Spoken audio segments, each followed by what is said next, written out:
Patuloy ang pagdagsa ng mga pasahero sa Batangas City Grand Terminal matapos ang Semana Santa. Alamin yan sa report ni Paul Hernandez.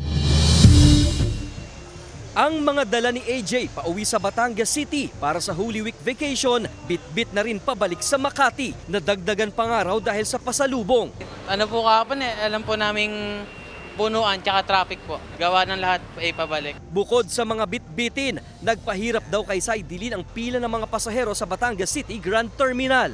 Mahaba-haba din po yung pasahero na pumasok dito. Pero mabilis naman po yung transaction nila. Umabot sa 18,000 pasahero ang umuwi pa Maynila kahapon ayon sa pamunuan ng terminal. Doble ang bilang na yan sa inaasahan nilang volume. Siguro na doble siya ng halos 100% dahil 10,000 yung in-expect namin.